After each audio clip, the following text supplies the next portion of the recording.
I can have anybody's Virat's voice playing over. Today I saw a video of Anushka saying, she was talking about whenever Virat is down, he feels that, he's nicking the ball outside the off stump. And he's very disappointed by that. It looks very real, but it is not. Anushka has never spoken about it. I can release a song in Sonu Nigam's voice without his consent. Right?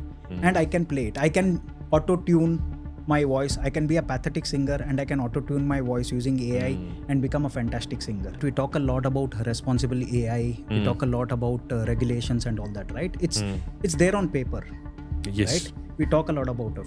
It's like the climate thing that we talk about every year going on, and using AI also you can actually send threats to people, or you can send a video of yourself. Somebody can create a video of yourself giving me a threat, right? And I can take it very seriously, and I might, causing a rift or whatever. Correct. You can do a lot of things. That is there. All of us are thinking that our data or our personal information is secure. I am pretty sure it is not. We have a lot of discussions, right? In all these international forums, we have a lot of discussions. Okay, we are going to take these steps and all that. But at least on ground, there is nothing. Okay, our data is still vulnerable. It is still out there for sale. So, right, because your behavior is being recorded. Right. Now, whether it has your consent or it doesn't have your consent, it's a different thing. But what deeply disappoints me is that if you look at the social media platforms, right, they should not be allowing you to post these things in the first place.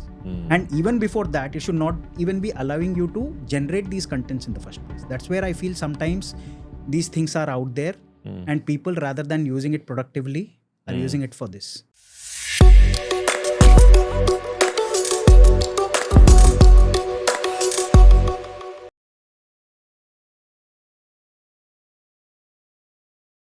Welcome to the Midnight Lab podcast. How's life treating you, Ganeshana? It's very good. Thank you. Super.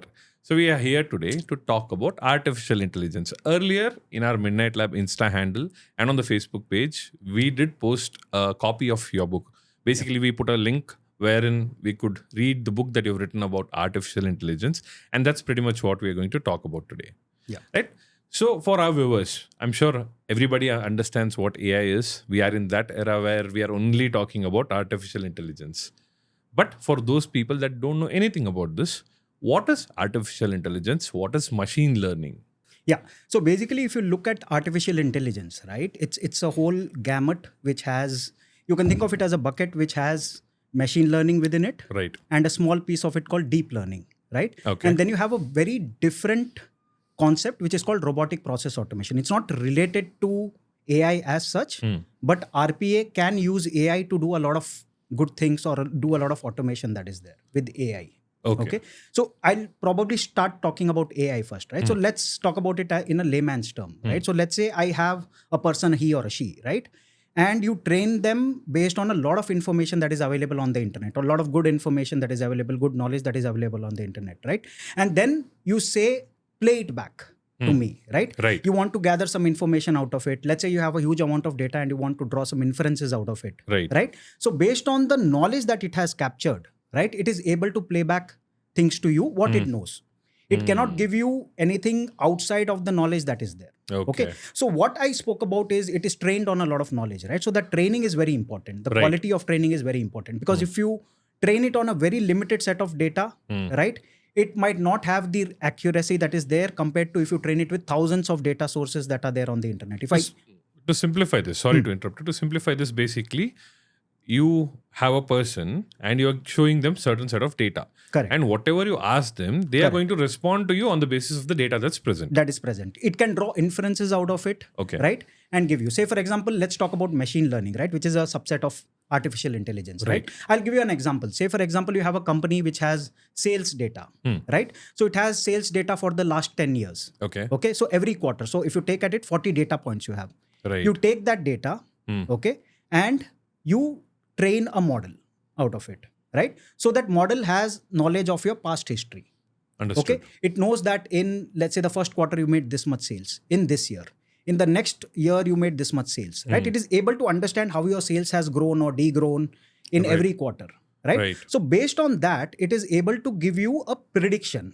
Okay, it's not going to be an accurate prediction. It is accurate as per the model based on what it has learned. Right. But if you look at the external factors, right, you might have an economic slowdown which can bring down the sales in the next quarter. Correct. Or you might have a boom which can take your sales to the next, to a high. Right. So essentially, AI basically relies on data. It gives you a prediction. Right. It gives you a prediction. But like you said, there could be numerous other factors, environmental factors, could be economic factors, Correct. which may not necessarily give the same result as the AI would have predicted. Correct. So if you look at it, right, you use it as a guidance. You do not use it as that this is going to happen.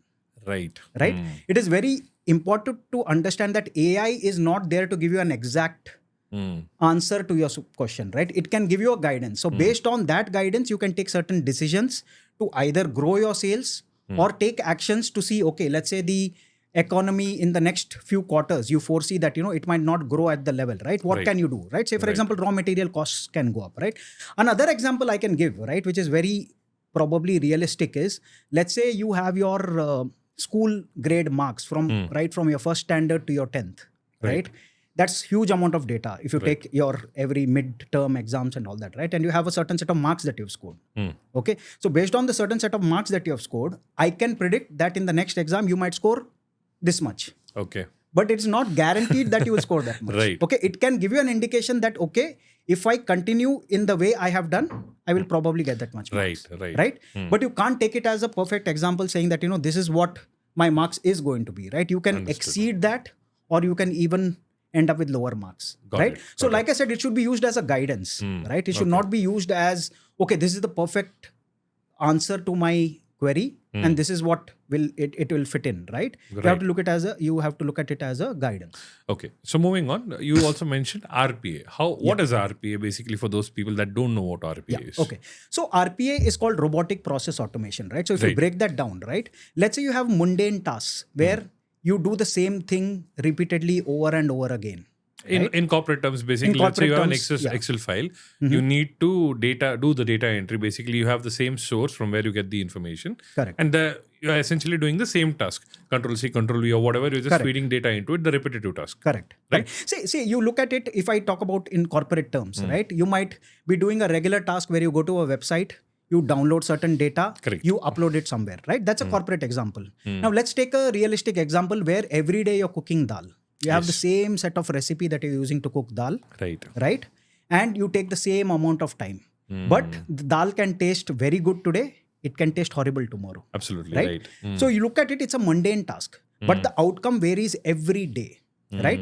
So what happens is if you have a process or an automation, let's call it a robotic process automation, right? They call it robotic automation, but it is a very virtual sense, right? You don't really have a robot who's doing it. You have a program. You can have a virtual robot in the cooking case. In the corporate example that we spoke about, it will be a program that is running in the background. Okay. A software basically. A software that is running in the background. So when you look at that, right, what it does is whatever is your mundane task, you tell it first, I do this. First step is this. Second step is this. Third step is this. And then you take it over and say, this is the final step, right? And in each step, you tell exactly what you want to do. So say, for example, we spoke about cooking dal, right? You say, take this much amount of the dal, take this much amount of whatever is required to cook the dal, right? Cook it for 30 minutes or all those things, right? If you feed it the right amount of instructions in each step, right? It will execute it the same way every single time.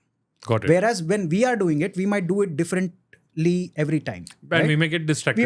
We might get distracted, or we might even have the taste come out very differently, right? But in this case, it executes the same task over and over again repeatedly, in a very simple manner, right? In a very straightforward manner that is there.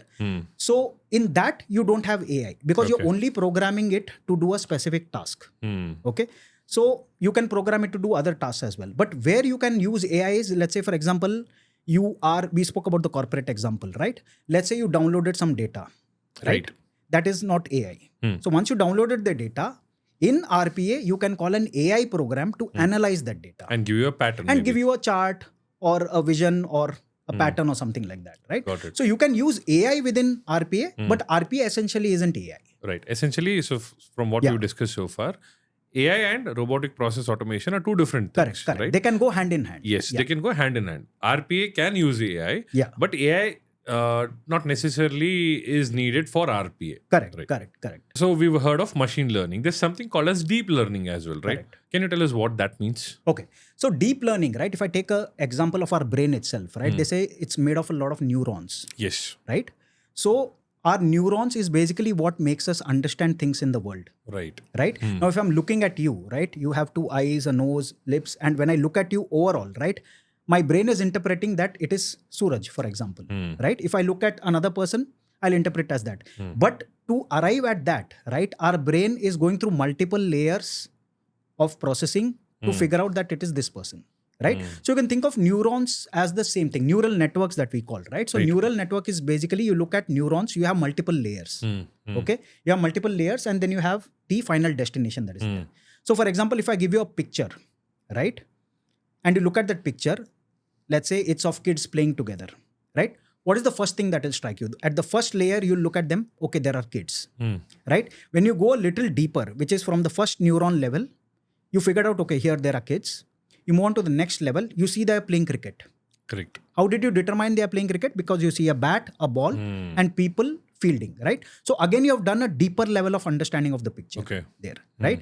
Then you go a little deeper, you might be able to determine that, okay, there are 11 players or 12 players, they are wearing this clothes, they belong to this team is RCB versus CSK or whatever we talk about, right? You're able to determine based on a little more in-depth learning. First, you figured out it's a person, then you figured out they are wearing this shirt, right? You look at the logo, a little more deep learning, you figure out it's RCB or a CSK, right?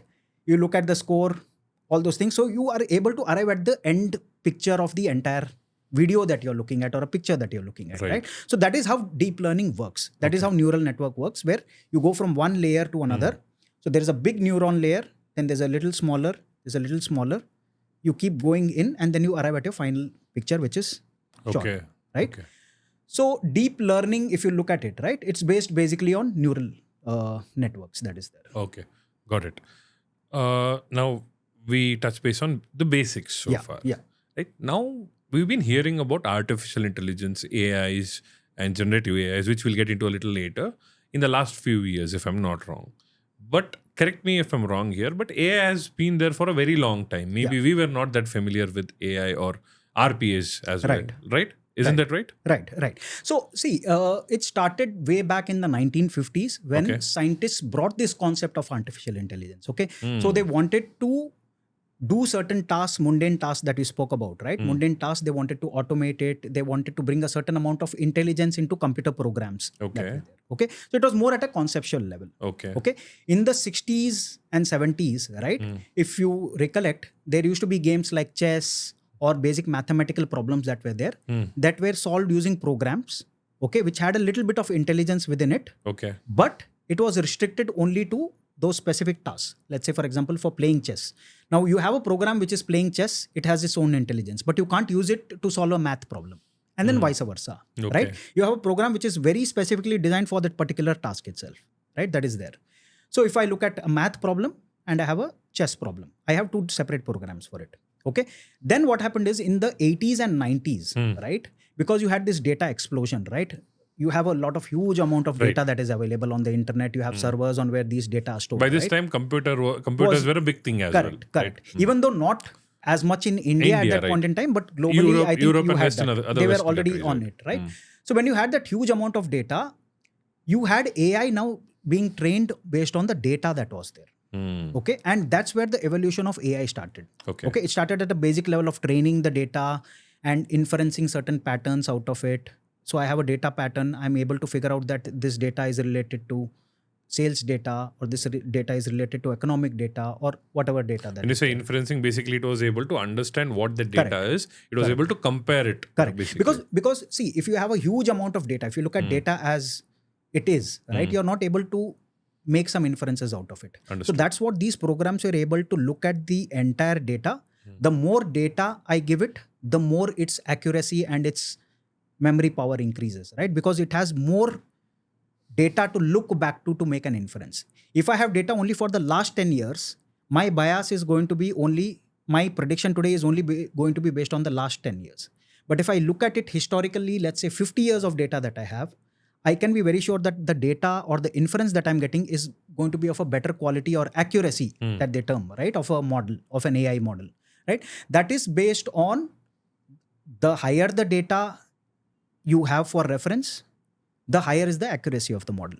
So that's where it started getting into, right? And then slowly, if you look at in the last, let's say in the decade, right?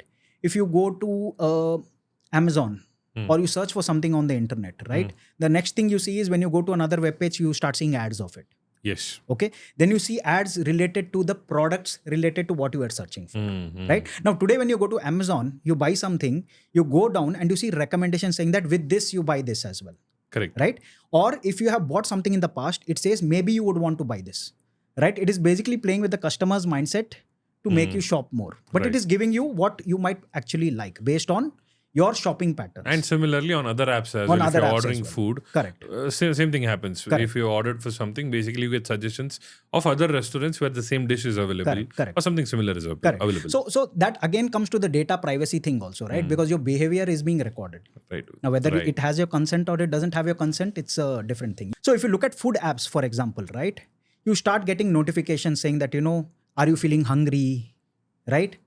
So in the afternoon, it will send you a notification. If you have not bought something in the next 15-20 minutes, it tries to again notify you, right? It's because it's able to gather your behavior.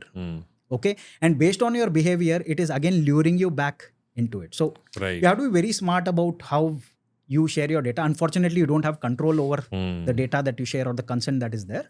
So if you go to a lot of streaming applications, for example, right, for web series and all that, you see that you like a certain genre of the movie, you start getting recommendations for the same genre of the movie that is there. Right. It could be a thriller, it could be a romantic series or something like that. So all that is based on AI, right? Entire backbone of that is AI if you look at it. Right. So basically AI has been existing for a very long time, just that we are getting to know about it in the last few years, or at least it has been coming out in the media, in the paper recently, very recently. Right. So moving on, now we've started off with AI, we've understood what it does and what machine learning is. We've been hearing about generative AI, something which is transforming a lot of industries, right? Everywhere you go to of corporate, there's generative AI that's basically growing. You go to entertainment industry, which is a bit scary for me because we have been seeing a lot of deepfakes. You go to music industry, there are a lot of artist voices which are coming for the songs where it's a different artist who's basically sung that song, right? Correct. So what's generative AI, first of all, and is it good or bad? Okay. So generative AI, right? It's probably a big evolution from what AI has been, right? Say, for example, when I spoke about our first example, right? I said you have a person. Let's take an example. You have a person, he or she, who has been trained on a certain amount of data. Okay. Understood. Now, when I say certain amount of data, right? It could be thousands of data sources that are there. Okay. But if you look at generative AI, right? The heart of generative AI is called large language models. Large language models. Okay. Now, why it is called large is because your AI is trained on thousands of data. And when I say thousands of data, each data might have multiple points. Okay. Right? Say, for example, if you are looking at a spatial data, you have 2 or 3 points which you are looking at, right? Or 2 or 3 dimensions that you're looking at. If you're looking at another set of data, you probably have 70, 80 parameters related to the data that you're capturing. Right. Right? So, sorry, can you just give us an example so that viewers can understand this better? Okay. So the heart of generative AI is basically a large language model, right? Right. So if I train AI on thousands of data, in large language models, I have trained them on billions of data points that are there. Okay. So you look at the volume. In AI, the training volume is less compared to generative AI, which is astronomically high, the amount of training. Okay. And the difference between AI and generative AI is basically in AI, whatever I have learned as a model, I'm playing it back to you. I'm giving you inferences out of it. Whereas in generative AI, if you look at the word generative, right? Generate. Based on my learning, I'm able to create new content out of it. Okay. Okay. So not only am I able to play back things that I have learned, but based on my learning, right? If I'm able to generate new content out of my learning, that is where generative AI comes. That is why it is a complete transformation from what traditional AI is. So generative AI in simple words, say for example, right? I have been trained to, from childhood to say that this is a cat, this is a dog, this is a lion, whatever, right? Now I have gathered that knowledge. If I look at it, I can say that this is this animal, right? So I have that knowledge within me. Okay. Now tomorrow, if you tell me that, can you draw a new animal, right? It can be a fictional animal, right? I can draw something with a cat's body and a lion's head and call it a completely different animal. Completely new because creature. it's generating something new. Okay. It's not real. cannot be real. Okay, so I Understood. can do that as well. But the real power of AI comes in, let's say for example, you give it a theme and say, tell me a story out of it, right? It is able to generate a story based on the genre you say. So you say that I have this person, these are my characters, I want you to write a thriller, right? A mystery thriller. And let's say it writes out something for you, right? Right. And you don't like the flow of it, or you feel that this is a romantic thriller, I want it to be a more intense thriller, right? You say that, okay, I want it to be this, Okay. right? So based on what you are saying, it is able to tailor its response. Okay, that is where it's called generative pre-trained transformer. Okay, and that is where the concept of prompt engineering that we call today, right? So when I started learning generative AI, I used to wonder why there is a subject itself called prompt engineering, right? Because generative AI is basically you ask a question and you get a response. And Right. then I understood that prompt engineering is a very critical piece of it, because how you ask, right? How you prompt it will directly decide how the quality of its output is. You have to be very specific in terms of asking GPT that I want Okay. this way. Otherwise, based on its vast amount of learning, it can give you whatever it thinks is suitable, Understood. which might not suit what you are looking for. Got So it. when you very specifically ask questions, right? Very specific to it. So there are many prompt engineering techniques that are there. Okay, but I'll not delve into that. But prompt engineering is basically you have to ask the right question with the right context to GPT, and you can get the answer. Okay. At the first time, if you do not get the right answer, right, you can still prompt it To and change it, to basically. change it. For example, when I started writing these books of mine also, right, I had certain topics in mind that I wanted to cover. So I asked GPT, okay, I'm writing a book on this. I'm targeting very specifically kids, right? So can you give me a table of contents? And it gave me a set of table of contents. I felt that, okay, this topic can go above, this topic can be added. So I said, okay, I think you can remove this topic. It might not be relevant. Can you add this? Right? So you have a conversation basically. You're instructing the Correct. AI to do whatever do you, or you're basically telling the AI, this is exactly what I want. Correct. So basically, you think of it as a creative friend that you have, right? With whom you're sitting and you're putting out your ideas, right? So that's how I started writing this book. So every chapter that I started writing also, right? I said, can you explain? So for example, when I say what is artificial intelligence, right? You'll get a big technical answer out of it, right? Which might not be suitable for even laymen's, forget kids, right? So you can say to ChatGPT, can you explain this to a 9-year-old? Can you tailor your response for a 9-year-old? And it'll Right. give you a certain content. Okay. So let's say that content is still 10 lines, right? You can say, can you make it concise, right? And give it to me within 50 words or 3 lines. Understood. It is able to give you that also. So a lot of people think that, okay, I ask a question, I get a response, right? And sometimes when the response is not to our liking, we feel that it's not really relevant to me. But I think that is where I spoke about that topic of prompt engineering, right? That becomes very important, because if you want a certain answer in a certain way, you have to ask the question in a certain way. Got it. Okay. So again, like I said, I'm hoping that our viewers have got the basics of what AI is. Now let me ask you a question. Have you watched the movie I, Robot, which was, I think, released in 2004? Have you watched it? No, I haven't. Will Smith played the lead role in that. Okay. Okay. Now let me give you a quick summary of what that movie is all about. So in that movie, there's basically a scientist who designs a robot which has its own thinking brain, more like a generative AI that we have today, and it could do n number of things, right? But it is given 3 set of rules. I think one of the rule in that is not to kill a human. The other rule is not to harm, and there's another rule which I forgot, basically. And eventually, what happens? The scientist dies, right? And people are trying to figure out who killed the scientist, and Will Smith, basically, who plays the lead role. In the end, we get to know that it was basically the same robot or the same software that the scientist designed, which evolved over a period of time, had its own thinking and brain, and basically it was able to override those rules. Now, the reason I'm bringing this up now is, can AI become something like that in future with the generative AI and everything that we spoke of so far? Is there a possibility in near future that something like this can really happen? Okay, I think I can't really comment on whether AI can become this powerful, right? But if you look at, you spoke about AI having its own brain, right? There is already a concept where AI trains itself on its own. Okay, Right. but for that you have to program it, right? You as a programmer have to program it, and there is something they call guardrails today. What right? is it? Sorry, say So that again, please. guardrails is basically you say that, okay, if you are not supposed to do this. While you're retraining yourself, right? You have to keep these things in mind, Okay. right? Saying no explicit content or no wrong content. More like the rules I spoke of from that More movie. like the rules that you spoke about, right? So it should not do this, it should not do that. So there are a Okay. set of rules that you program into it saying that you're not supposed to do this, right? Say for example, we are building a solution where let's say it is gathering news from the internet and giving it back to you, right? Okay. Now, if you ask a very wrong question to it, right? As soon as you ask the question, the first thing is it goes to the guardrail. It doesn't go to the model. It goes to the guardrail and it gets filtered out there itself. And you get a response from AI saying that I'm not being trained to do it to it. So at the end, you have to understand that the robot is in the hand of the human, how they program it, right? And that's where you would have heard about the term now called responsible AI, which is a very critical part of the entire governance that they are doing for AI, right? So responsible AI practices have to be followed before you release a particular model.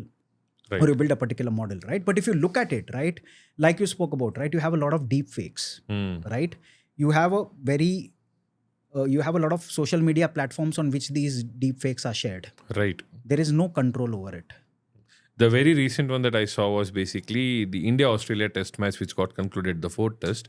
On the first day, I think Virat Kohli gave that shoulder to Sam Constas. Right. And the next day, I saw a video of them hugging and basically kissing, which was a deep fake, which was very pathetic. But that's very scary, right? Yeah. See, at the end of the day, right, I can give you a knife, right? With that knife, you can use it for cutting vegetables, right? Or you can use it to stab somebody, right? It is similar to that, right? But what deeply disappoints me is that if you look at the social media platforms, right, they should not be allowing you to post these things in the first place. And even before that, it should not even be allowing you to generate these contents in the first place. That's where I feel sometimes these things are out there and people, rather than using it productively, are using it for this, right? They are using it a lot for entertainment. Unfortunately, I think, the world is very fascinated by memes, right? And they love all these kind of contents, which I don't personally encourage, right? So if you look at it, right, it's fun to watch.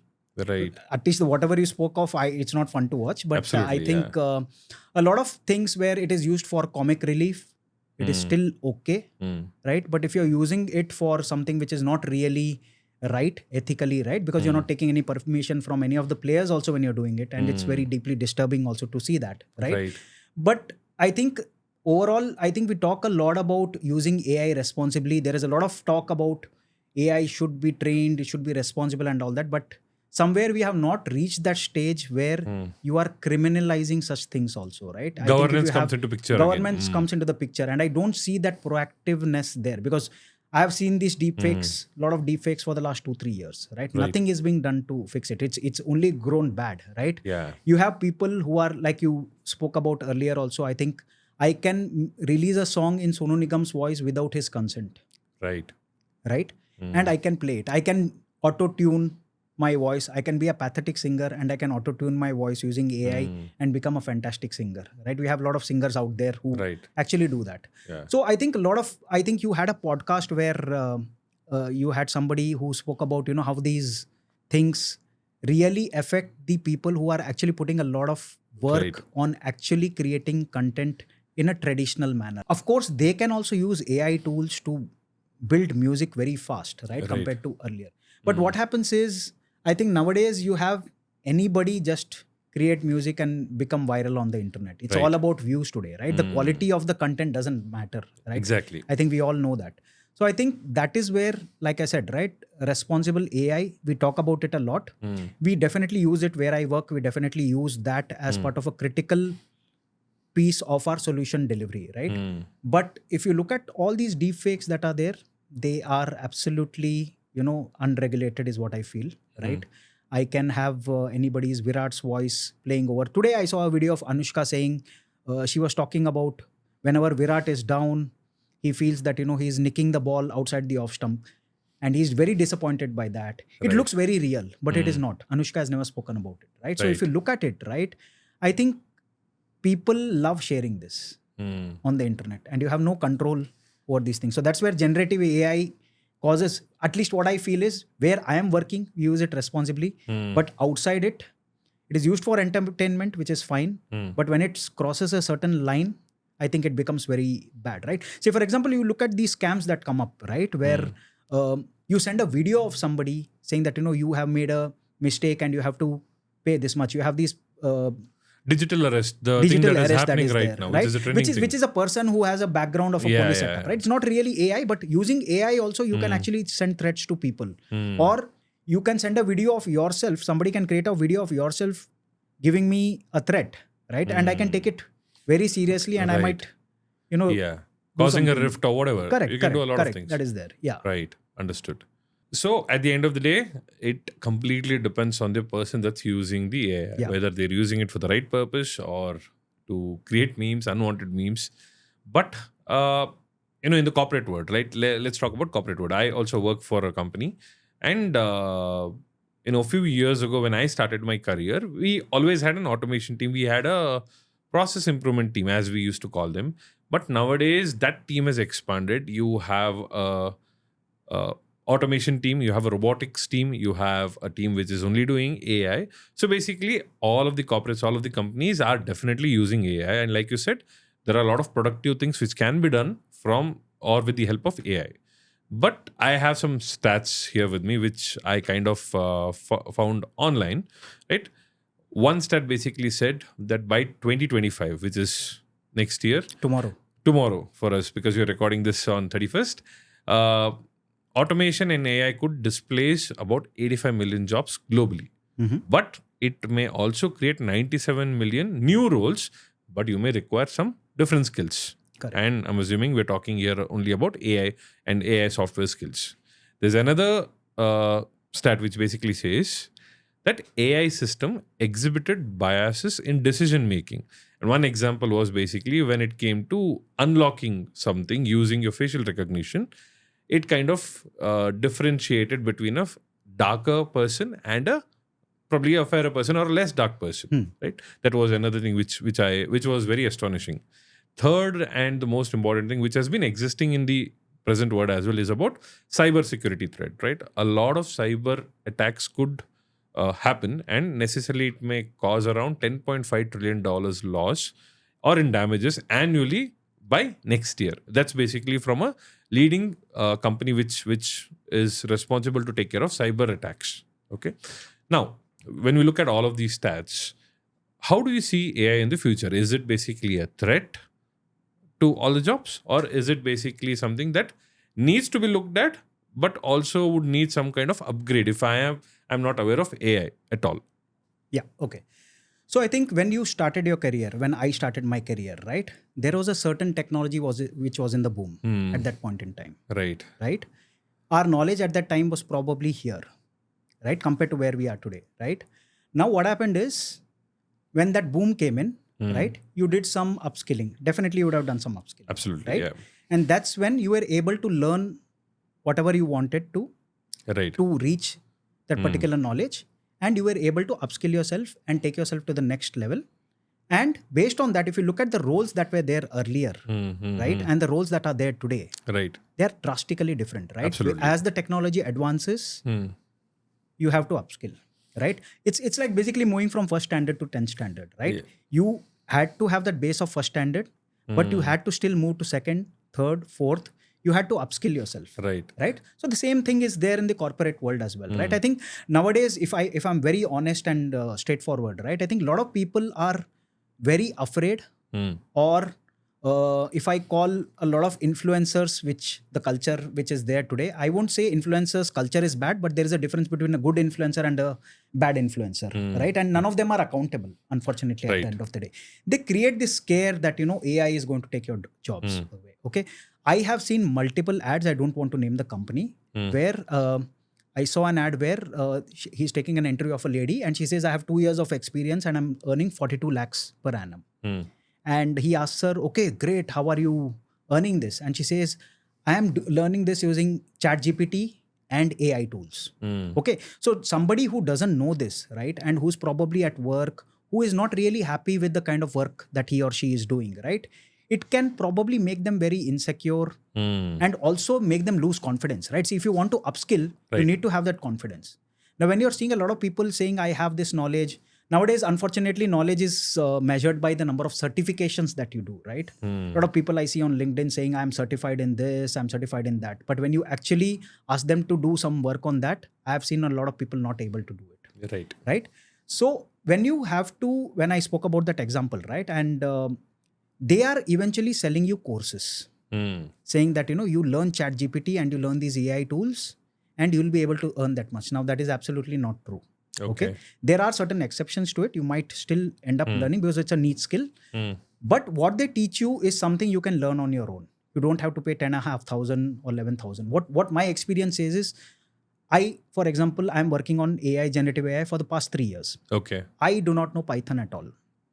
Which is basically a language. Which is basically a programming language which is used for building AI applications and all these things, right? For data scientists and all these things. I till date do not know Python. Okay. In and out. Okay. But what I do is I use ChatGPT to say I want to write a program, Python program to do this task. It gives me a response. I take that code, I copy it. Because I'm a developer, I can understand a bit of it. I copy it, I make some changes, and I'm able to use it. Till date, I have not made an effort to learn Python to do that because I know I have the tools. So nowadays, it's very important to work smartly than try to grasp everything at once. I think a lot of people have that fear that okay, if I have to learn, I have to put in a lot of effort, and at the end of the day, I don't know whether I'll get the result or not. Right? It's very important to take that leap of faith because I think it is better to take that leap of faith than to stay here and become irrelevant. I'm not saying you will become irrelevant, right? You can still do a good job there. But if you want to rise up, so when you start, you will have hundreds of engineering graduates that pass out today and come to the job. Right? Your marks don't matter at the end of the day. Right? When you come out there, my personal feeling is your communication skills and how you learn on the job. Right? That is what will decide how you grow in life, right? At work. So see, when you come out of engineering, right, you're all on the same plane, right? And how you communicate, how confident you are, how assertive you are, right? And how you learn is eventually going to carry you forward. Your marks is just a stepping stone to move from one place to another. So from 10th, you move to 11th, you need a certain amount of marks to take the course of your choice, right? And the same thing happens with want to do engineering or medical or whatever that more is. Of a foundation basically, which is also very important. Yeah. And once that is done, it's over, right? Those things really don't matter. Once you come out, it's your communication and how you learn that matters. So a lot of people are afraid to upskill. When you say upskill, right, they feel that, okay, do I have to learn a lot of programming? Do I have to do a lot of things? Nowadays, there is a thing which is called low code, no code. You would have heard of it. Yes. Where people who are not programmers can easily drag drop certain things. They only need to understand it visually, saying that, this is what I want to build. You drag drop, you configure certain things, and you're able to build an application. I've built a bot using that. Yeah. There's a software called of a company called UiPath. I used that and I've built it. Correct. And you did not have a programming background, right? So a lot of things can be done through that. See, nowadays what happens is as and when the technology is upgrading, right, and you see a lot of revolution that is happening there or evolution that is happening there, you have a lot of tools which are readily available for you to do certain things. Right. Okay. Now, if you're from a non-IT background, right, you're in a decision-making role, say for example, right?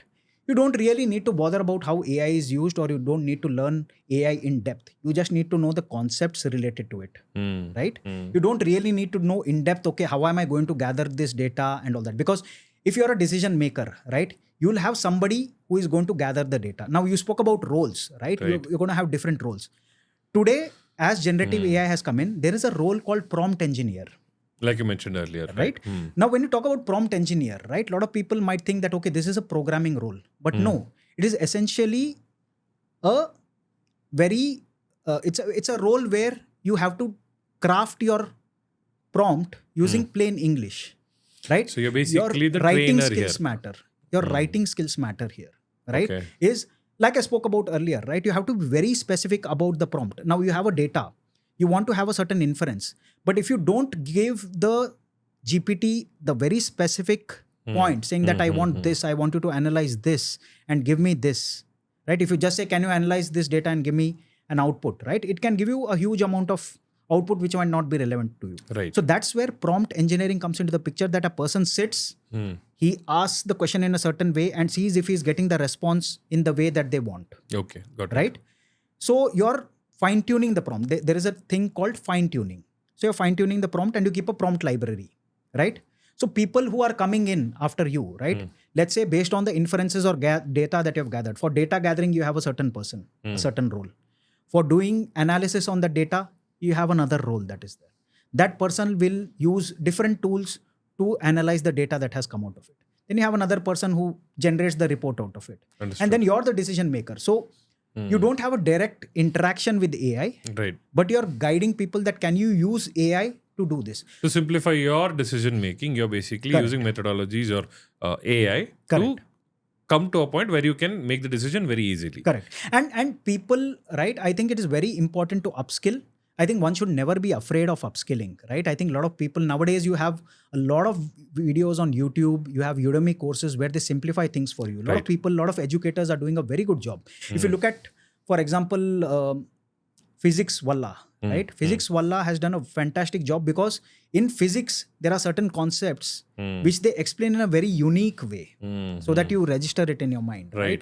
That is where creativity in education can make a lot of difference to students or whoever are there, right? Understood. So that matters a lot, right? So people have to understand. You have a lot of YouTube creators who do a lot of hands-on sessions also, right? You just follow them and you're able to program certain things. They do it step by step, right? So a lot of upskilling can be done. So I'll give an example, right? So we are exploring something called agentic AI. Agentic AI is basically the next evolution in generative AI, where robots take their own decisions to decide, okay, what do I have to search on the internet? You just give it a basic prompt.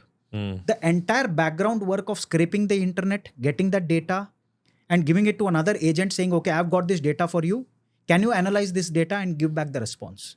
Right? So agents are working autonomously on their own. Okay. So to learn that, it took me 1 week, just 1 week. So all I did was watch 2-3 videos on the YouTube, right?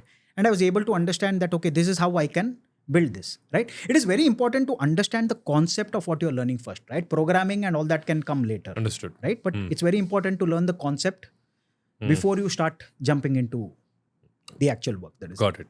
So now there was a CEO of a top US bank who basically said that, in future, the work days might be like 3.5 days in a week compared to the 5 or 6 days that we have, all thanks to artificial intelligence. Do you think that's going to be a reality in future?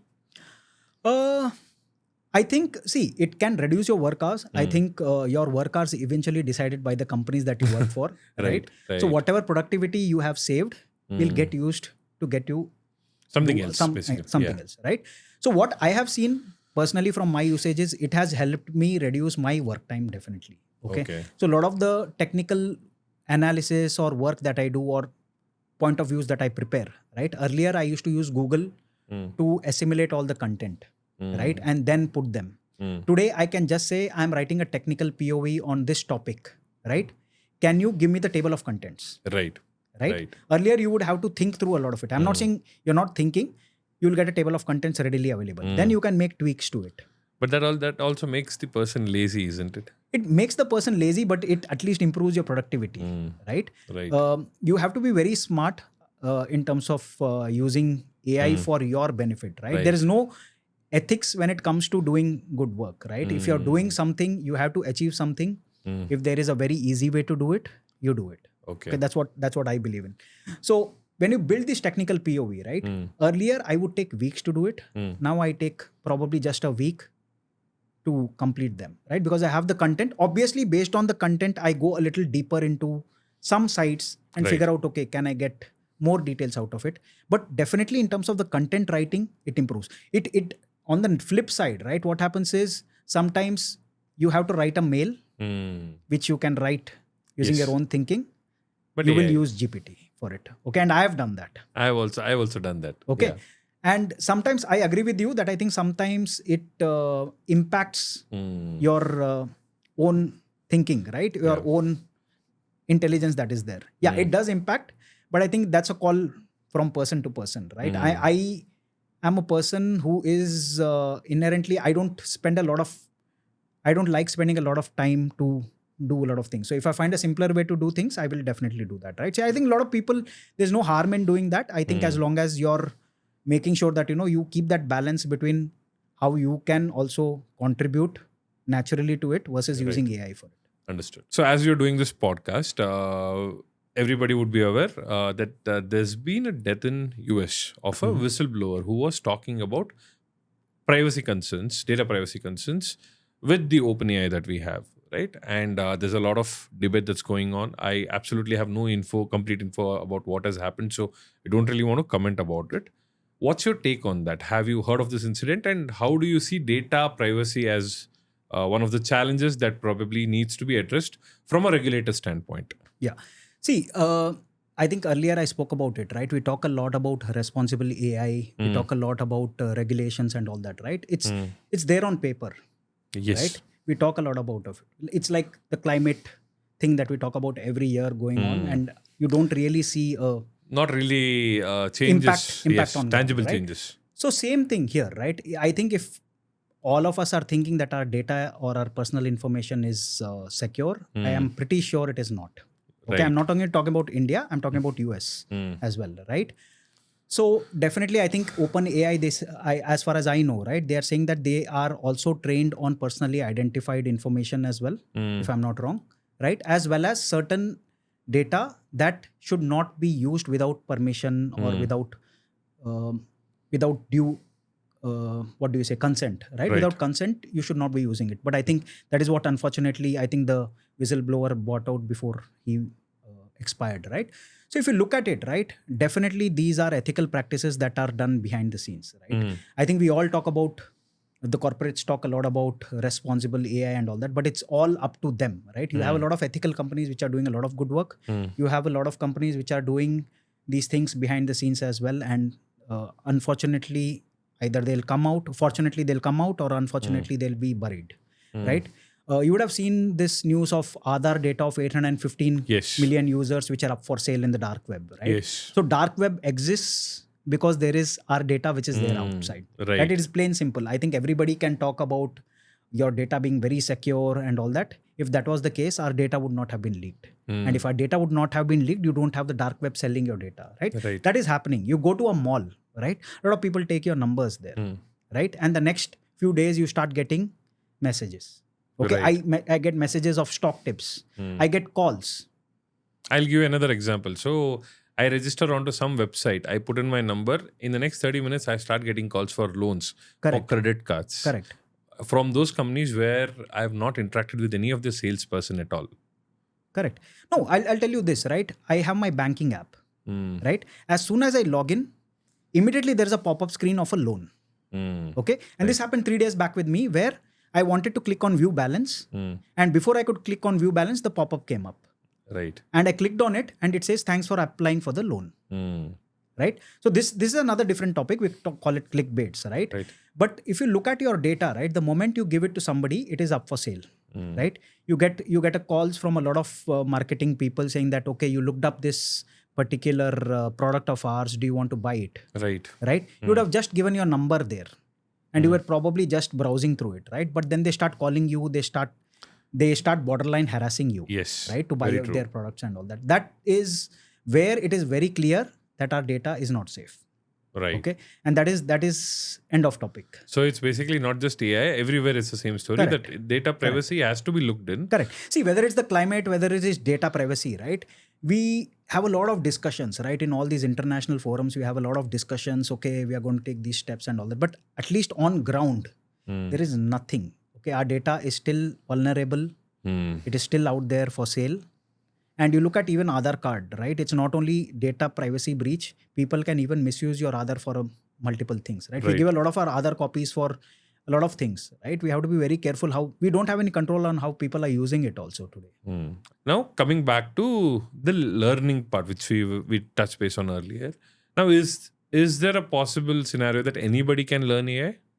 Okay, so see, the amount of AI that you want to learn, right? It differs from people to people, right? So I'm an IT person, so I'll probably be more interested in learning deeper technical aspects of it, right? You'll probably, if you're not from an IT background, which you are not, Yes, right? I am not. You will probably want to learn on the conceptual part of it, right? But I What still do you use think will ChatGPT. benefit you, right? What I will think will benefit me is more on the programming perspective. What you will think is how can I make my task easier using AI, right? So I'm pretty sure you use ChatGPT, but you are not from an IT background. Right. The funny thing is, for this podcast, I asked ChatGPT, is artificial intelligence a threat to the world? And it had a very good response.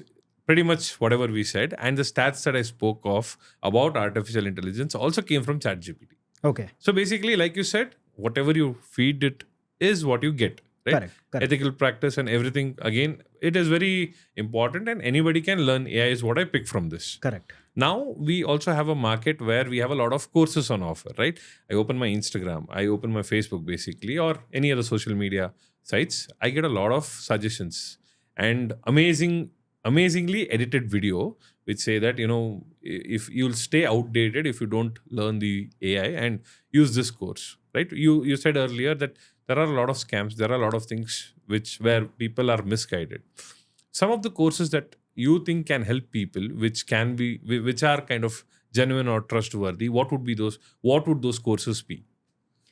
Okay, see, if you are looking for very specific courses on AI as a non-IT person, right? YouTube is the best place, right? You just search for a topic, right? And you look at the amount of views or the number of likes on the YouTube video, and you will be able to understand AI in layman's terms. Okay, if you just search AI for beginners, you'll get a lot of videos, right? And people are smart enough to figure out which is the best out of them, right? If you're looking for very specific courses on YouTube, right? You have somebody called Krish Naik. He has a channel who is very good in terms of, if you're from an IT background, right? He is somebody who makes really good videos. And you have a lot of people who are there. There's a person called Matthew Bremen or somebody like that. And a lot of people who are there, right? You can easily make out by the number of subscriptions. So how I decide, right? It's very simple, right? I figure out a video. I see how many subscribers that person has. The first thing I do on his video, even if it is 1 hour, I go and see the comments. And if the comments are very good, I see the video. Okay. So I don't really judge it based on, whether it's 1 hour or whether his presentation is that great, right? Okay. If the people's comments are good, and I sometimes go a little ahead and see, okay, is he doing a hands-on session, right? For me as a programmer, if I'm seeing he's doing a hands-on session, probably it's worth having a look at it, right? And sometimes I also go and see in the comments if the hands-on session that he's doing, is it actually working? Right. If it is working, then fantastic, you can use it, you can adapt it. Right? Okay. And a lot of people make their code available for free. So you can actually use it, right? That's a very good thing to have. Okay. So you need to be careful about the courses or the channels or wherever you're basically paying something to learn AI. That may actually be a scam. Correct. So Udemy also, right? Udemy, I use it a lot, right? Udemy, you have to pay for the courses. It's about 400, 500 rupees most of the times. YouTube, you get it for free. Many of these courses, many of the courses are very detailed and free on YouTube. Some of them, you have to probably go to their Udemy course. If you feel it is worth it, you want to learn it, you can take that up. Okay. And I have found Udemy courses to be very good. But this person, Krish Naik, I don't know him, but I think he makes some really good content, and a lot of people who are there who make that. I think there's a young girl who makes contents for school kids as well, for PU students and all that. I'm aware. I don't remember the channel name, but she also does a lot of good work on that. Understood. We are approaching the conclusion of this podcast, right? Now, two things that I want to discuss. Number one, in a practical word, is it possible to use artificial intelligence for the betterment of society? And if yes, in what way? Okay, I think education is definitely a field that I feel, because I think when I was young, pretty sure you were also young, right? You had probably the internet. You did not have great access to the internet, right? So everything you had to learn either yourself, or you have to go and meet your teacher and ask a lot of questions, right? Today, everything is available on the internet. Okay. True. Now, if you have to do a homework, right? I remember I was very weak in maths, and my father used to spend time till 4 o'clock at night. I still remember that when I was in 3rd, 4th, and he used to teach me a lot of concepts in accountancy and all these things, and it was very difficult for me to register. Okay.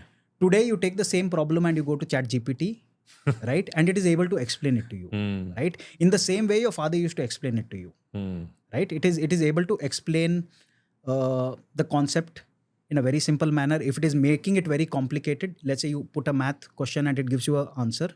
If you still did not understand it, you can still say, can you still explain it to me, break it down and explain it to me? Or if you didn't understand a certain step, I did not understand this, can you explain it to me? It is able to give it to you. So in terms of doing your homework, I won't say you should not use your own intelligence, but sometimes I think if you are finding it difficult to understand a certain concept, right, you would probably rely on your teacher or your parents earlier. Today, you get it at your fingertips. Understood. Right? And curious minds, right? A lot of kids who are very curious. Now, kids are very sharp, right? They are very easily able to pick up things. So, based on certain things, right, they are also able to understand concepts easily and probably also take it to the next level in terms of their learning, right? If they are curious about certain topics, all they have to do is fire it to ChatGPT and it is able to give you. Obviously, you have to fact check certain things. I think earlier we were talking about a lot of statistics that you got from ChatGPT, right? Right. But one of the ethical considerations of ChatGPT or using OpenAI is you have to ensure that whatever facts you're seeing, right, is actually from valid websites or valid statisticians, right? Because sometimes they can be completely wrong. So that is another important aspect you have to look at with AI. Got it. Final question. Where do you think India fits into the AI industry? We hear a lot of AI companies, but mostly they are from the Western countries. Well, let's be specific. It's mostly from US right now. So where do you think India fits into AI industry right now? Okay, I think the government is doing a lot of work on AI and generative AI. As far as I am aware, right, the government is looking at building an AI model which is very India-centric, right, in different languages. Because if you look at the OpenAI and all these things, they are not very great, or in fact, they are not accurate compared to, or they don't have the amount of training in Indian local languages compared to the other global languages that are there. So the government is actually working on large language models on these areas as well. I am aware that government has a collaboration with Meta, right? To build certain AI models and data sets which are very India specific, right? And the government also has a tie-up with AICTE, right, which is the educational board, to bring these tools into the education. So it's probably going to happen. It's going to scale up in the future, right? But you're right that, I think a lot of these models or a lot of these companies come from the US, but there are a lot of small companies also in India, a lot of startups which are doing great work. I remember interacting with some of the companies on their products where they are working on drug discovery, right? Can you elaborate on that? Yeah. Okay. So say, for example, a lot of scientists work on drugs for cancer or certain diseases that are there. Right. So they have a lot of data that is there with them. They have to analyze it manually. Now, when you're doing an analysis manually, it can be prone to any error or thing that is there. With AI or with generative AI, machine learning, data science and all that, you can analyze this data at scale faster. Basically, the tests that they've performed on their subjects, correct. The data, the simulation can happen faster, right?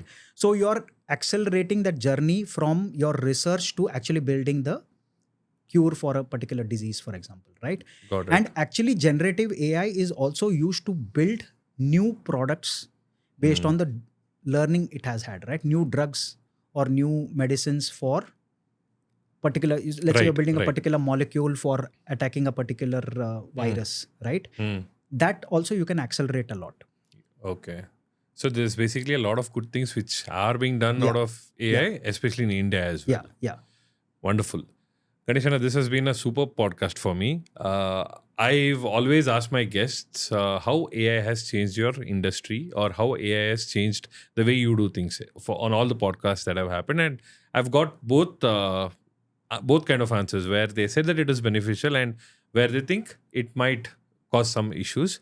But this podcast clears a lot of doubts that I had in my mind about artificial intelligence. And I'm hoping that our viewers also get a good understanding of AI, especially for those people who don't understand what AI is. So thank you so much. Thank you so much. Thank you for having me.